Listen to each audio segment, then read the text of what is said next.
What's up, MFFLs? Harrison Graham here with another episode of Dallas Mavericks Today. Appreciate everybody who tuned in. Also appreciate everybody who submitted their mailbag questions. Myself, producer Coop, we're going to answer these questions for you guys. So let's go ahead and jump on in. Welcome to the show, Coop. Let's start with Chris Matthews here. How do you feel about Keldon Johnson? San Antonio could be looking to move him. Would you move the 10th pick?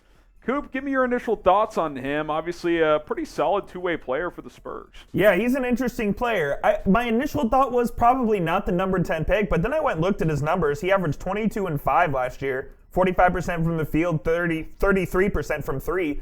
So it's a pretty decent player. My problem with Keldon Johnson is he's a 6'5", but he plays the 3. So he's a little undersized for that position, doesn't provide you much defense. The Mavs already have plenty of scoring power at the 1 and the 2, presumably if Kyrie comes back. So I'm not sure the 10th pick gets it done for me, but he is an intriguing player. I mean, would you do what is he even making? Did he sign a new deal with the Spurs? He's on his rookie deal. So, I mean, would you do Jaden Hardy in 10 for Johnson, or is that too much for you? I think that's too much for me. I'd rather keep Hardy because I think the scoring upside with Hardy is a little more than Johnson. Now, like I said, Johnson averaged 22 a game, so that's no small feat. But I think Jaden Hardy long-term is a better fit. If he was a 38% three-point shooter instead of 33, no-brainer. I think I'd feel a lot differently. But it's interesting. I'll be curious to see how the Spurs tinker, obviously. That's what I was going to say as well. With Wemby coming on board, how they try to build that roster around him. Yeah, on the flip side, the Spurs might not want to give him up either because they might be a win-now team with Wemby coming in. Yeah, it's going to be very interesting. What do you guys think? Would you trade for Keldon Johnson, T for trade, or you can type P for pass? Let us know in the comment section down below. NBA fan is next up here. Hope you guys are all NBA fans. Would you rather keep Kyrie or get someone like Jaylen Brown or OG Anunoby? It's a tough one.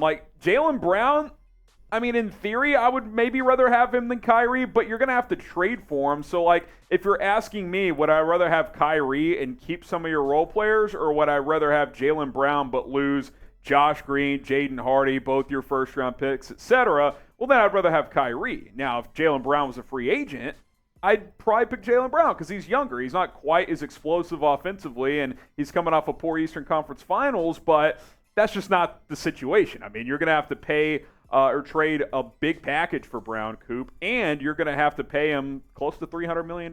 Yeah, all things equal, I think it's clear Jaylen Brown's the best player on this list, but I think at the end of the day, the Mavs need to keep Kyrie Irving because that's the easiest way to contending. He's a free agent. The Mavs don't have to give up any of their assets. They can pay him more than any other team. So if it's me and I'm the GM of the Mavs, I'm probably picking Kyrie Irving, but I wouldn't discount OG Anunoby either. Yeah, Anunoby's kind of in a different category, I would say, because I don't think you're trading the same thing for him that you are for Jaylen Brown. Maybe there's a scenario where you re-sign Kyrie and could still go get Anunoby. Sure. That could actually be plausible. I don't really know what Anunoby's value is because there's the report that the Memphis Grizzlies offered 3 first-round picks for him at the deadline, and Toronto turned it down. I just wonder if that's different now. It could be. They're going to have a different coach. They could decide to enter more of a rebuild. Do they take – could you send 10, 20, your 27 first – and Josh Green and a salary filler? Maybe. That's a decent package. Yeah, I mean, I'm not sure if they get much more than that. Yeah, so we'll see. What do you guys think? Out of these 3 guys, who would you rather have right now? I would most rather have Jaylen Brown, but in terms of what I'm having to give up, I think I would just re-sign Kyrie. So I'm typing 1. If you want Jaylen Brown, type 2, or if you'd rather have an OG Anunoby, type 3. Let's go to Jordan Short here. Trade for Jared Allen and sign Dylan Brooks and Justin Holiday. The Justin Holiday thing, Coop, vet men, Mavs sure, legend. Come be the 13th player, right? Yeah, him and Theo can sign vet men to come back. Yeah, Holiday, on load management nights, or as the occasional, foul trouble, come play some defense. Sure, I don't think he's a regular rotation guy. I think we saw that play out. Now that we got that one out of the way. The Dylan Brooks conundrum, before we get back to Jared Allen, we're on the same page, Coop. If he would just, stay in his own lane. I hate to be that guy. LeVar Ball style, stay in your lane. Yes, I don't mind, little trash talk, especially during games. That's part of the sport. But, sitting at your locker after games and telling, reporters you don't respect anybody until they drop 40 on you when you're not doing shit. And he called LeBron Yes. old and all that. The antics were too much for me. If he would tone that down a little bit and he would up his three-point shooting percentage a little bit, It'd be great. I'd love Dillon Brooks. And he was a good shooter early in his career. He's steadily declined throughout his career. But he does bring something that the Mavs need, and that's toughness on the defensive end. Now, at what cost? Are you going to take Dillon Brooks, who's become the villain of the NBA, and how much are you paying him? Is Dillon Brooks going to get the mid-level exception at $12 million a year? Maybe some team gives him that. The Mavs taxpayer at 7.5, if I knew he would tone it down a bit, that's actually a pretty good deal, for what he brings to the table.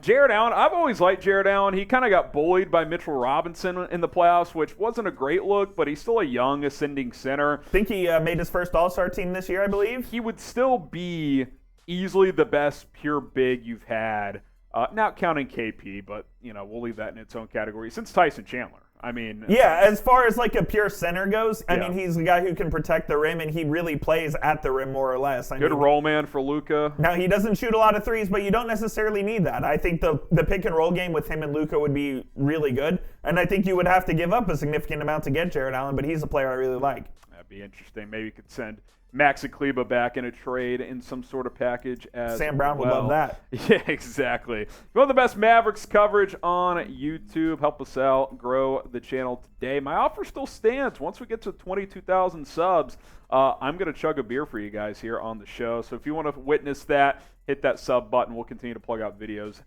several videos throughout the week. Okay, two-way Trippy 13. Should the Mavs do a Seawood sign-in trade for a big like Ayton or Capela? Sure.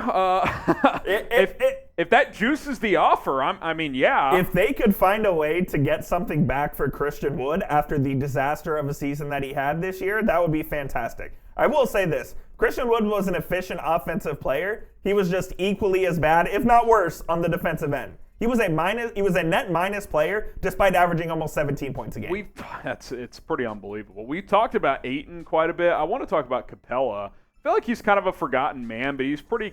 What is he, 14 and 10? He's pretty consistently one of the best rebounders in the NBA. I'd almost rather have him than Ayton, considering his contract. And we're going to talk about this in a future show because Tim Cato of The Athletic dropped an article today that had a juicy trade rumor with the Mavs involving Clint Capela. So we'll talk about that later, but I think Capela's the guy I would like. And the Mavs have matching contracts that they could get Capela back if they wanted to. They also tried to sign him, 4 years ago? Yes, they did. Or 5 years ago? He's probably not quite what he was with Harden, but he also hasn't played with a Harden-type point guard since then. And Luka's, in terms of the pick and roll game, is very similar. They're as close as they get. And, the Mavs have had the relationship with the Hawks. They've tried to get John Collins for 3 years now. I think that ship has sailed, but the Mavs definitely have a relationship there with the Hawks, and I could definitely see a scenario where Capela's in a Mavs uniform next year. Yeah, I'm actually really fascinated by that because I think Ayton's the better overall player, but if you're telling me Capela I think he's $18 million a year or something like that compared to Ayton on the max. I don't think the difference is that great overall, if I'm being completely honest. So I'm actually intrigued by Capela. That's what we call a tease in the biz. There you go. We're going to discuss that here on a future show. Appreciate Coop for getting this mailbag together and joining me today, and of course keeping us on track producing this thing. Appreciate all you for watching as well. Like I said, subscribe. We'll get that beer chugged for you guys, and this is the time, baby. Off season is here, so don't miss any of our content. We'll see you next time. Peace.